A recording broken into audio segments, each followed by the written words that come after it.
C'est dans le golfe du Saint-Laurent, en Gaspésie, que se trouve le célèbre Rocher Percé, proche de l'île Bonaventure, qui abrite la deuxième plus grosse colonie de fous de bassan au monde. Jusqu'à 58 000 individus viennent s'y reproduire entre avril et octobre. Les fous de bassan ont choisi cette île depuis le début du XXe siècle en raison de sa configuration particulière et de ses eaux riches en poissons.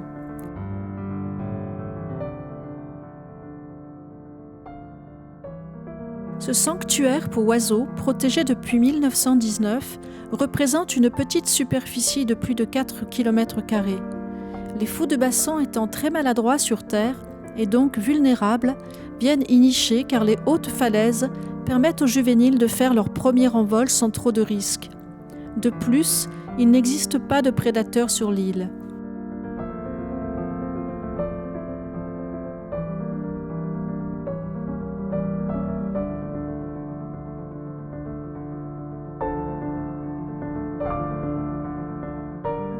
L'île abrite également d'imposantes colonies de guillemots marmettes et de mouettes tridactyles, mais aussi des goélands argentés, des goélands marins, des guillemots à miroir et des petits pingouins.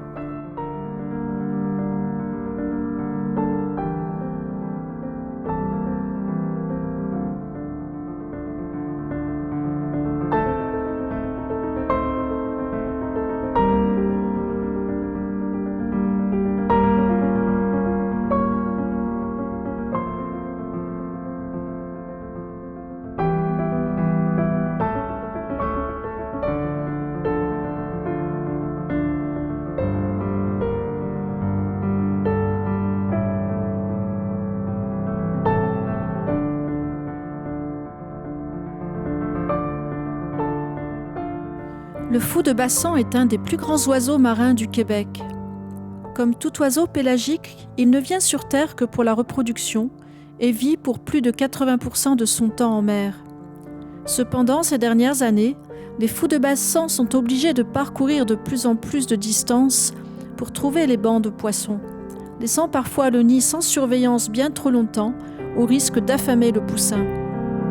En effet, les eaux de l'Atlantique Nord se réchauffant, le maquereau, poisson très gras, indispensable aux jeunes, se raréfie car ces poissons doivent descendre dans des eaux plus profondes ou migrer plus au nord.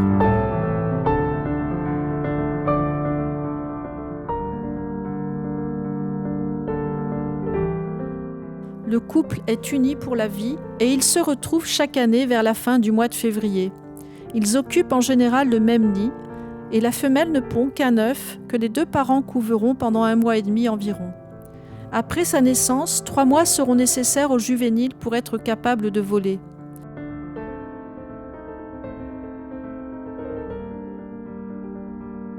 On estime à environ 80% de mortalité dans les colonies la première année. Cette mortalité élevée est compensée par la longévité du fou de bassan qui peut aller jusqu'à 35 ans.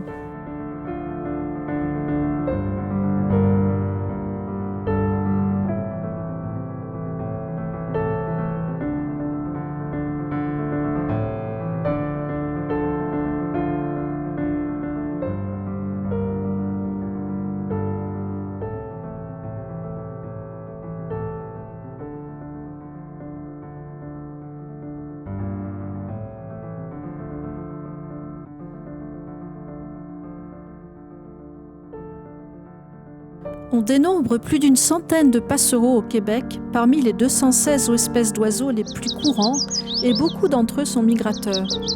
Ils hivernent en Amérique centrale et en Amérique du Sud, ou dans le golfe du Mexique. Les parulines constituent la famille la plus étendue avec plus d'une vingtaine d'espèces différentes. Les plus petits représentants parmi les passereaux sont le colibri à gorge rubis et le roitelet à couronne rubis.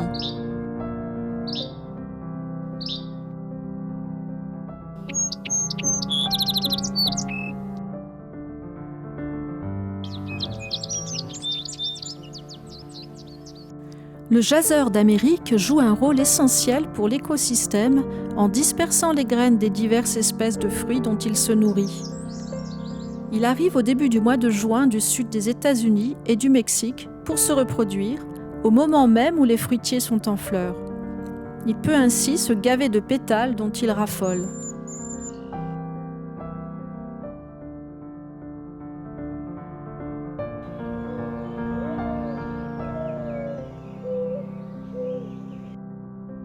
La Gaspésie est réputée pour ses homards. La pêche qui dure 10 semaines débute fin avril. Bien avant l'aube, les homardiers remplis de casiers prennent la mer pour poser les 235 casiers auxquels chaque pêcheur a droit, qui sont identifiés par des bouées de couleur. En raison de la raréfaction des maquereaux, ils cherchent aujourd'hui d'autres appâts de remplacement.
Le plongeon huard ou imbrun est un oiseau nicheur solitaire qui peut rester sous l'eau 3 minutes. Pour la reproduction, il recherche un lac qu'il occupe seul avec sa partenaire. Il utilise ses ailes pour ramer comme marquage de territoire et lors de la parade nuptiale.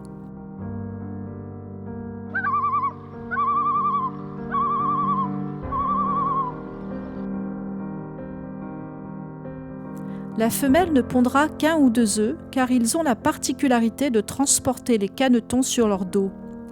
2 jours après la naissance, ils sont déjà capables de plonger, mais il leur faudra 1 mois environ pour être capables de voler. Victime de la pollution des eaux par les hydrocarbures, les pluies acides des grands lacs, il est menacé aujourd'hui par la diminution des ressources en poissons et par la détérioration de son habitat.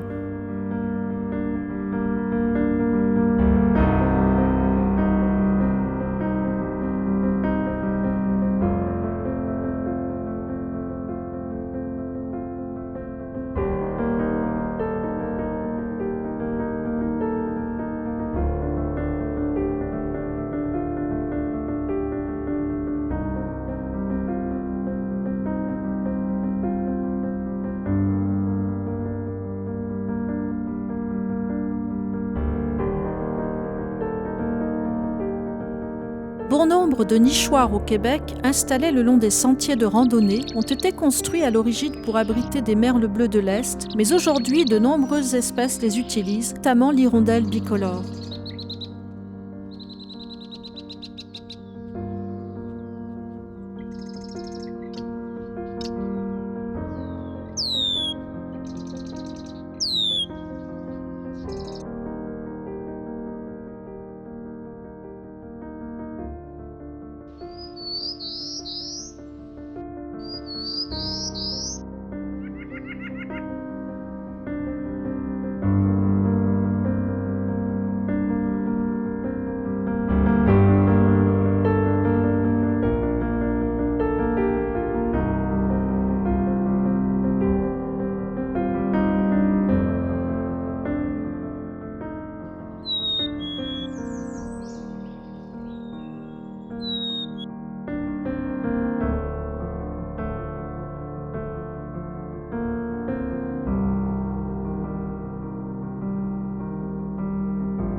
Voici une femelle phoque gris avec son petit, que l'on appelle aussi un chiot, qui ne parvient pas encore à grimper sur le rocher malgré ses efforts.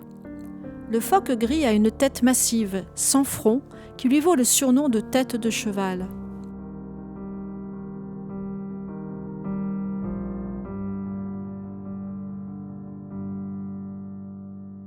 Ce renard, surpris par sa rencontre avec Philippe, assis devant lui, ne paraît pas le moins du monde effrayé. En effet, espèce protégée et non chassée dans le parc national du Bic, il nous contournera sans se soucier de nous. Nous croiserons également un renard de retour de sa chasse, avec 2 canetons dans la gueule et qui ne cherchera même pas à nous éviter.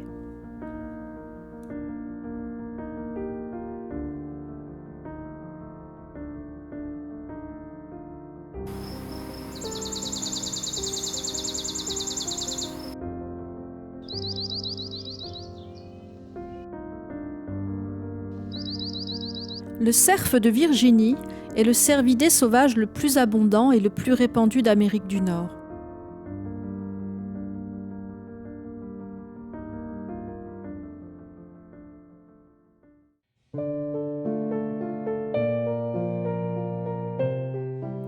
La pollution générée des méga-incendies au nord du Saskatchewan qui ont ravagé plus de 3 millions d'hectares de forêt en juin 2025 est visible dans l'estuaire maritime du Saint-Laurent. Voici le Forêt, une plateforme de recherche océanographique dédiée à la recherche côtière polaire et subpolaire. Les équipes de chercheurs à bord étudient notamment l'écosystème du fjord du Saguenay et l'impact du changement climatique sur les écosystèmes au Groenland.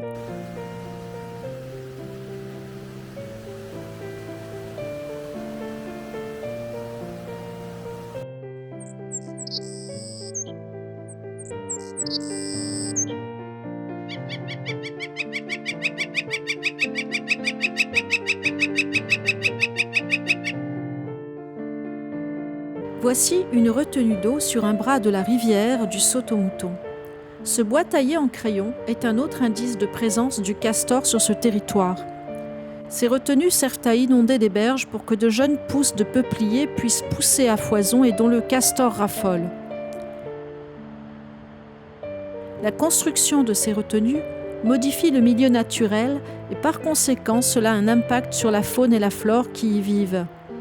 Plusieurs espèces animales et végétales profitent des étangs ou des marais ainsi créés.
Le tamia rayé est un petit rongeur observable dans presque toutes les régions du Québec.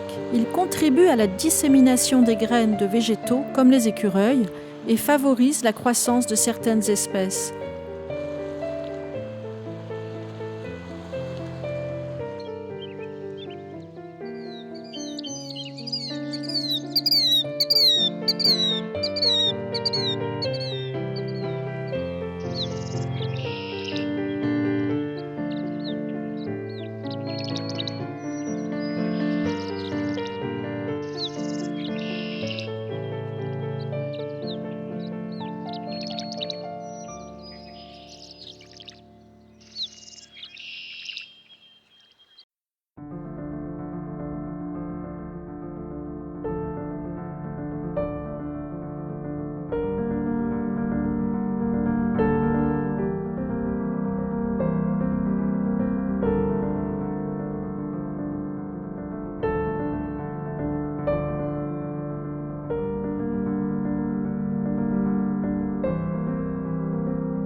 Ce phoque commun, veau marin ou encore loup marin, est reconnaissable à l'absence d'oreilles externes, avec une tête arrondie. Son museau peut faire penser à celui d'un chien. Il est observable à l'année dans le Saint-Laurent, plutôt solitaire, sauf sur les zones d'échouerie. Les mâles sont plus gros que les femelles, pouvant aller jusqu'à 150 kg pour une longueur moyenne de 1,90 m. Il se nourrit principalement de poissons, mais aussi de crustacés et des calmars. Les belugas du Saint-Laurent sont une population isolée dans l'estuaire qui compte environ 2200 individus. Résidant à l'année dans le Saint-Laurent, le beluga symbolise sa fragilité.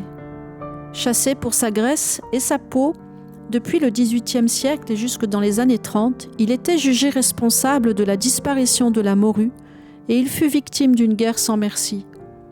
Classés en péril depuis 1983, ils ont perdu 90% de leur population depuis la fin du XIXe siècle. Sa population est stable, mais les facteurs de limitation sont la contamination par des substances toxiques, le dérangement causé par le trafic maritime et le tourisme, ou encore le réchauffement climatique.